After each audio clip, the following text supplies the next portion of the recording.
E aí, mentes curiosas? Tudo pronto para mais uma ginástica cerebral com aquela pitadinha de ironia que, vamos combinar, faz bem para a alma. Ó, antes da gente mergulhar de cabeça, aquele lembrete esperto. Se vocês curtem expandir a mente sem precisar de tradutor simultâneo, deem aquela força pro trabalho do professor Júlio Facó. Segue o canal, clica no joinha, compartilha com os amigos, com os não tão amigos, com o grupo da família. Ajuda a gente a espalhar conhecimento, assim, de um jeito leve, sem fins lucrativos, direto da cachola inquieta do professor pro mundo. Hoje o nosso papo vai fuçar num tema que mistura grana, tecnologia e, sério, um violino milionário esquecido no metrô. Pois é, a gente vai falar sobre a tal da economia da acessibilidade, um olhar assim super necessário e que muitas vezes fica ali varrido para debaixo do tapete sobre como o mundo e o nosso bolso funcionam ou deveriam funcionar para todo mundo mesmo. E a inspiração para nossa conversa vem direto das reflexões do professor Júlio Facó. Beleza, então, vamos começar a empacotar essa história. Nossa exploração hoje parte do texto Fios de Ferro, Violino e Melody, do professor. E olha que interessante, ele também é uma pessoa com deficiência, o que traz um olhar bem particular para essa conversa, né? Para esquentar os motores, imagina a cena. Washington, D.C., estação de metrô L'Enfant Plaza, 7h51 da manhã, uma sexta-feira normal. Aí um cara, assim, de boné, jeans, tira um violino da capa e começa a tocar. Bar. Super bonito, né? Mas talvez só mais um músico tentando uns trocados. Só que não, né? Exatamente.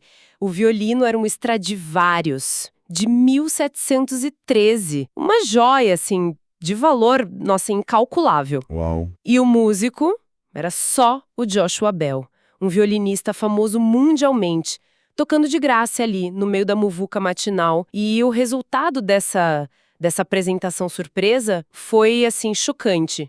Em uns 43 minutos passaram quase 1.100 pessoas. Correndo, claro. Aquela pressa de sempre. Pois é. Sabe quantas pararam para ouvir de verdade? 7. Só 7 pessoas. 7. Nossa. E no estojo aberto ele juntou o quê? $32,01. É quase uma metáfora pronta, né? A beleza ali, gritando, e a galera preocupada em bater o ponto, a rotina engolindo tudo. É fascinante. Essa história real, ela funciona quase como um espelho social, sabe? Revela muito sobre o contexto, a nossa atenção seletiva, as prioridades da correria.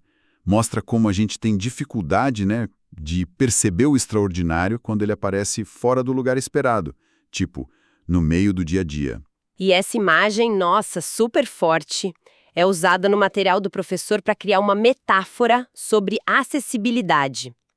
Ele diz algo como: infraestrutura sem escuta vira ruído, escuta sem infraestrutura vira vento. Boa, faz todo sentido. Ou seja, né, para que serve ter toda a estrutura, os trilhos do metrô, a tecnologia mais avançada, se falta a sensibilidade, se falta essa escuta atenta para o que as pessoas realmente precisam, para o som do violino. Exato. A ideia é essa: harmonizar a engenharia, a estrutura física, com a humanidade, com as necessidades reais. Falando em humanidade, vamos para os números. Aquela galera que muitas vezes parece invisível, mas que, paga imposto igualzinho a todo mundo na hora de passar no caixa. A Organização Mundial da Saúde, a OMS, estima que mais ou menos 1 bilhão de pessoas no mundo vivem com alguma deficiência. 1 bilhão? Isso dá tipo 1 em cada 8 pessoas no planeta. Não é um grupinho pequeno, né? É gente pra caramba, quase um continente. É um número impressionante, sem dúvida.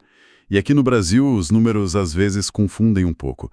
Sabe, parece uma dança das réguas, como o texto coloca. Depende muito de como se pergunta, de qual critério se usa. O censo de 2022, por exemplo, com um olhar mais focado em dificuldade funcional severa, contou 14,4 milhões de pessoas com deficiência. Isso dá uns 7,3% da população. Tá. Já a PNAD contínua, também de 2022, mas com perguntas diferentes sobre ter ou não deficiência, chegou a 18,6 milhões, 8,9%.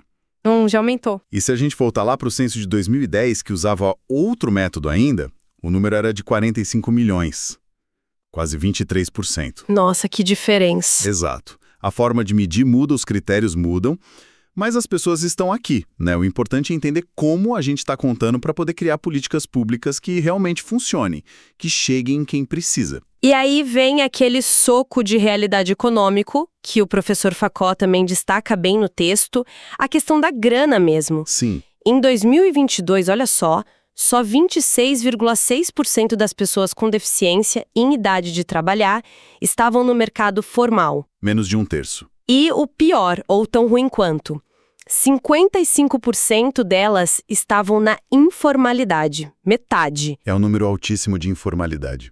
Preocupante. E no bolso, o rendimento médio dessa galera era quase 30% menor, tipo R$ 1.860 contra R$ 2.690 de quem não declarou ter deficiência. Traduzindo para o português claro, paga o mesmíssimo preço no arroz, no feijão, no busão, mas a fatia do bolo que chega é bem menor. E essa exclusão toda, ela não é só um drama pessoal, né? Ela custa caro para o país inteiro. A OIT, a Organização Internacional do Trabalho, calcula que essa falta de inclusão pode tirar entre 3% e 7% do PIB de um país. Uau! De 3% a 7% do PIB. É dinheiro pra caramba! É muito dinheiro. É grana que não circula, a inovação que não acontece, talento que fica desperdiçado. Tudo por causa de barreiras que, na maioria das vezes, poderiam ser removidas. É o preço que a gente paga, como sociedade, por essa distração coletiva, né? Por não ouvir o violino que está tocando ali do nosso lado. E essa distração, essa falta de escuta, aparece de um jeito bem concreto no dia a dia, principalmente no mundo da grana e da tecnologia, né? Com certeza. A gente vê direto aplicativo de banco com design super moderno, lindo na tela, mas que para quem usa leitor de tela é um labirinto, um pesadelo. Inutilizável muitas vezes. Biometria facial que exige aquela selfie perfeita. Mas e aí? Quem tem tremor, quem tem baixa visão, ou quem tá com aquele 4G que mais engasga do que funciona? Como faz? Exato. E os contratos? Nossa, nem me fale. Contratos que chegam como PDF de imagem, basicamente um desenho do texto, impossível navegar, impossível o leitor de tela ler. É aquela transparência que, ironicamente, ninguém consegue ver direito. Sim, uma barreira digital clara. Mas, ó, calma, respira. Como o texto do professor lembra bem, nada disso é destino. Não está escrito na pedra. É resultado de escolhas, de projeto. Exatamente. E o que foi projetado de um jeito, bom, dá para reprojetar de outro, né? É uma questão de querer, de colocar acessibilidade na lista de prioridades do projeto. Precisamente. E aí entra um ponto importante do setor financeiro, um procedimento chamado KYC, Know Your Customer. Conheça seu cliente. Ah, sim. Aquelas regras de segurança para abrir conta, fazer transação. Isso. São regras importantes, exigidas pelo Banco Central e outros órgãos para identificar os clientes, prevenir fraudes, lavagem de dinheiro. A questão crucial que o material levanta não é a necessidade de conhecer o cliente. Isso é indiscutível. O problema é como isso é feito. A segurança não pode, de jeito nenhum, virar um labirinto, com uma única saída super estreita que acaba excluindo quem não consegue passar por ali. Entendi. Segurança sim, mas exclusão não. Exatamente. E a solução para isso existe. Chama-se equivalência de controles. Equivalência de controles, explica melhor isso. É simples, na verdade. Significa oferecer caminhos diferentes, alternativos, para a pessoa fazer a mesma coisa, se identificar, autorizar uma transação, mas garantindo o mesmo nível de segurança. Se a biometria facial não funciona para todo mundo, por que não oferecer, sei lá, biometria de voz, ou uma videochamada rápida com um agente treinado, ou até uma validação presencial, mas que seja agendada, eficiente, sem aquela fila especial que, na prática, às vezes demora o dobro. Faz todo sentido. Ter opções seguras, né? Isso. Uma boa engenharia de processos, quando é inclusiva de verdade, ela é quase invisível. A gente só nota o desastre quando ela falha, quando ela cria barreira. E no mundo do software, dos aplicativos, a lógica é parecida, né? O material fala sobre isso também. Sim, muito parecida. Quem usa leitor de tela, por exemplo, navega pelos elementos da interface, pelos rótulos, pelas etiquetas que descrevem os botões, os campos para preencher. Ah, tipo a descrição que o programa lê. Exato. Se um botão importante, tipo confirmar pagamento, não tem esse rótulo digital para essa pessoa, bom, é como se o botão não existisse. Simples assim. Nossa, que falha básica. E tem outras coisas, né? Contraste baixo entre a cor do texto e a cor do fundo. Para algumas pessoas pode ser só um detalhe estético meio ruim, mas para quem tem baixa visão ou até para qualquer um usando o celular na rua com sol forte, vira uma barreira real. Verdade, já passei por isso. O ponto central é projetar pensando nas diversas formas de interação, nas possíveis limitações, acaba melhorando a usabilidade para todo mundo. Não é sobre criar um modo especial, é sobre fazer um design inteligente, universal. Entendi. Design para todos, literalmente. E essa mesma lógica vale para outras áreas financeiras, né? Seguros, por exemplo. A análise de risco deveria focar mais nas barreiras do ambiente, na falta de acessibilidade, e menos na condição da pessoa em si. Se uma tecnologia assistiva, sei lá, uma cadeira de rodas motorizada, um software específico, é essencial para a autonomia e segurança da pessoa, o custo disso, a manutenção, tudo isso deveria ser considerado de forma justa. E na educação financeira, tem alguma dica específica? Sim. A conversa precisa ir além do básico de poupar e investir. Precisa incluir a ideia de ter uma reserva tática, um dinheiro separado para cobrir custos inesperados ligados justamente a essas barreiras. Ah, tipo, o equipamento que quebra, um transporte adaptado que falha e precisa pegar um mais caro. Exatamente. Além disso, pensar em ferramentas como procurações bem definidas, que deem poderes específicos para alguém de confiança em caso de necessidade, e, claro, como gerenciar senhas de forma segura, mas que também seja acessível. Muita coisa para pensar, né? Mas para ajudar a organizar tudo isso, o professor Facó criou um acrônimo no texto. Achei bem legal. MLODIA. Ah, sim! O Melodia. É um bom guia mesmo. É tipo um checklist, né? Para ajudar a afinar essa orquestra toda da acessibilidade financeira e digital. Vamos passar por ele rapidinho? Vamos lá, ajuda a conectar os pontos que a gente discutiu. Beleza. O M é de quê mesmo? Ah, medição que enxerga. Isso tem a ver com aqueles números confusos do censo, né? Exatamente. É sobre usar padrões consistentes para medir a deficiência, como os critérios do Washington Group, que são reconhecidos internacionalmente, e ser transparente sobre como se está medindo, para ter um retrato fiel da realidade, e não uma miragem estatística que esconde o problema. Tá. Medir direito para poder agir direito. Faz sentido. O E é de equivalência operacional. Isso é aquilo que você falou do KYC, né? Ter vários jeitos seguros de fazer a mesma coisa. Perfeito. É isso aí. Segurança sem criar beco sem saída. Garantir que todos possam operar no sistema. Legal. Depois vem o L, de legibilidade integral. Adeus PDF de imagem. Exato. Informações e contratos realmente acessíveis, que possam ser navegados por tecnologias assistivas, com linguagem clara, talvez até com versão em áudio. Aquela história. Transparência que não pode ser acessada não é transparência de verdade. É só fachada. Concordo total. O U é de operabilidade com redundância. Tipo, ter um plano B. Isso. Ter planos B robustos para quando a tecnologia principal falha, a internet cai, ou a pessoa precisa de um suporte diferente naquele momento. Inclui também pensar em coisas como as procurações, que precisam ser seguras, claras e fáceis de usar quando necessário. O mundo real tem imprevistos. Os serviços precisam ser resilientes a eles. Boa. Resiliência. O D... Ah, esse eu gostei. Dignidade como default. Como padrão, né? Sim. O ponto de partida tem que ser a autonomia, o respeito.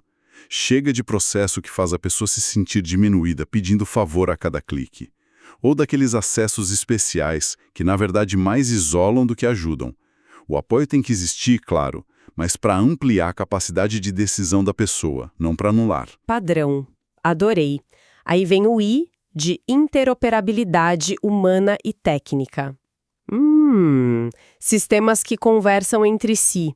Isso, sistemas que se integram, bases de dados que falam a mesma língua, sempre com segurança e consentimento, claro.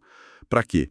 para a pessoa não ter que ficar repetindo a mesma história, preenchendo os mesmos dados em 10 lugares diferentes. Menos burocracia repetitiva, mais vida. Menos formulário, mais vida. Boa. E para fechar o Melo, o A de auditoria partilhada. O que seria isso? A ideia aqui é que as empresas não só façam relatórios internos de acessibilidade, mas que publiquem esses relatórios. E mais, que eles sejam avaliados também por quem usa os serviços, pelas próprias pessoas com deficiência. Ah, tipo uma auditoria externa, mas feita pelos usuários. Quase isso. É ir além do marcar o X no compliance. É um passo para uma governança mais transparente, mais responsável, mostrar o que está sendo feito e, principalmente, ouvir quem está na ponta, quem sente o problema na pele. Melodia. Gostei. Um roteiro bem prático para afinar essa orquestra. E falando em afinação, existe lei para isso no Brasil, né? A tal da LBI. Mas parece que só a partitura na mão não garante a música bonita. É verdade. A Lei Brasileira de Inclusão, a LBI, de 2015, foi um marco, um avanço enorme. Ela mudou o paradigma, sabe? Definiu a deficiência não como um problema da pessoa, mas como resultado da interação dessa pessoa com as barreiras que a sociedade impõe. Barreiras de todo tipo, né? Físicas, na comunicação. Exato. Arquitetônicas, comunicacionais, tecnológicas e até as atitudinais, o preconceito, a falta de informação. A lei reconheceu a plena capacidade civil das pessoas com deficiência. Tornou a discriminação um crime. Ela deu a partitura, como você disse.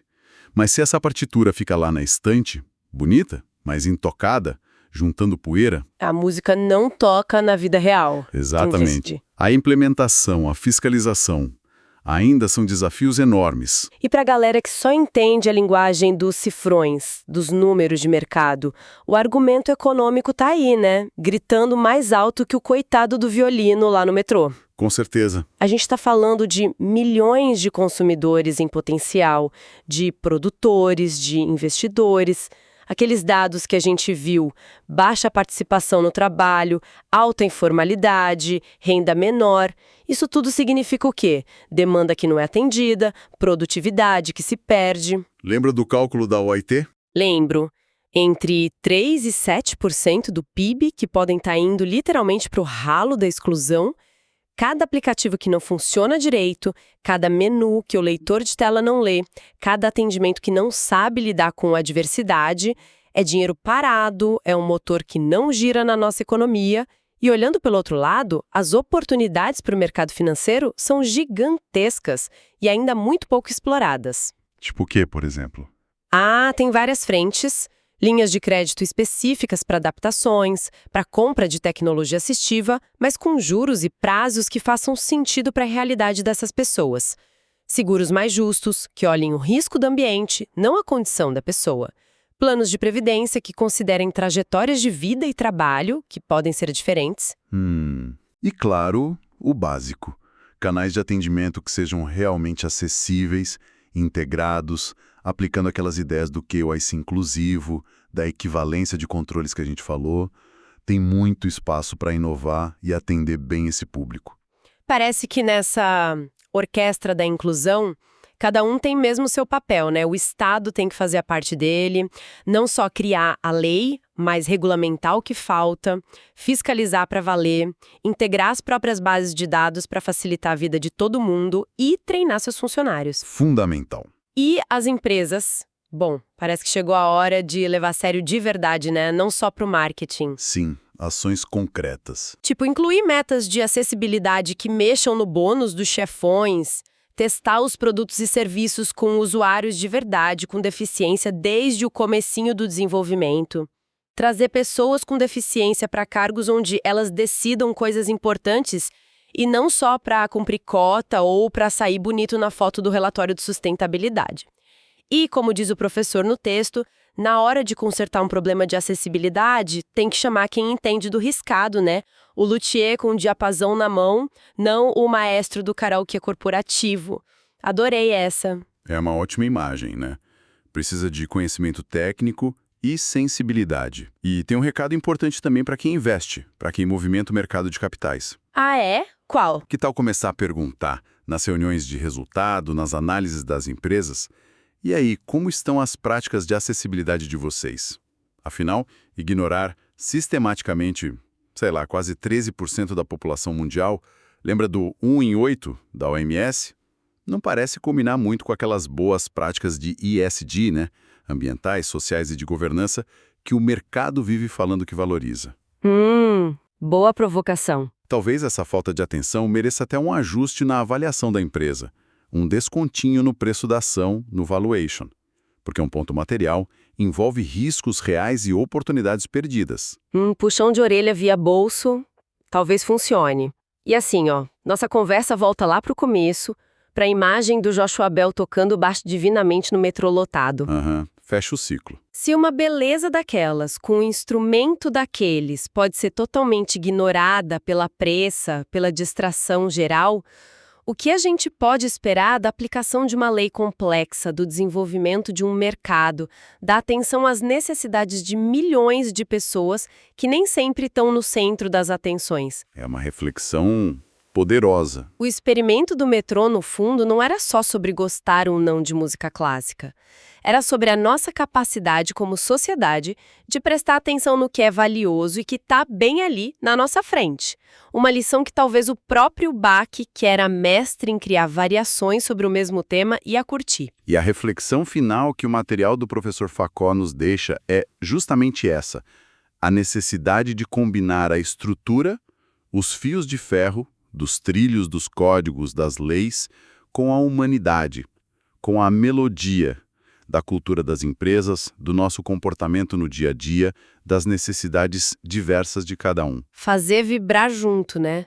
Exatamente. Fazer vibrar junto, em sintonia.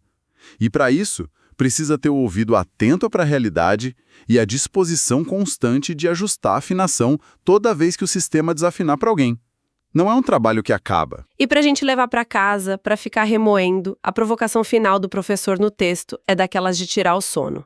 O futuro nos cobrará juros compostos não só pelo que fizemos, mas pelo que deixamos de projetar por preguiça de imaginar. Forte. E ele completa e, quando a fatura vier, façamos o favor de não cobrá-la de quem já pagou caro demais. Puxado, hein? Para pensar. Ufa! Que viagem, pessoal! Deu para sentir essa melodia tentando encontrar um espacinho ali nos trilhos barulhentos do nosso cotidiano? Espero que sim. E para quem ficou com aquela pulguinha atrás da orelha, querendo saber mais, fuçar mais, a gente vai deixar os links para a história completa, quase um filme, do violino Stradivarius, do Joshua Bell, para o blog Dinheiro que Me Veja, que também discute finanças e deficiência de um jeito bem legal. Muito bom esse blog. Para o relatório da OMS, com os dados mundiais, para entender melhor o tal do Washington Group, que mede a deficiência, e até para o vídeo do experimento no metrô, para quem quiser ver a cena com os próprios olhos. Material é o que não falta para continuar essa exploração. E, por favor, não esqueçam daquele nosso combinado do começo. Se essa conversa aqui deu um estalo aí na cabeça, ajudou a clarear alguma ideia, ou se só foi divertida mesmo, fortaleçam o trabalho do professor Júlio Facó, se inscreve lá no canal dele, curte, comenta, manda para aquele amigo, para aquela amiga, para quem vive reclamando do aplicativo do banco. Vamos fazer esse conhecimento circular, gente, é de graça e faz um bem danado. É isso, pessoal, nossa exploração sonora e econômica termina por aqui hoje. Um abraço e até a próxima.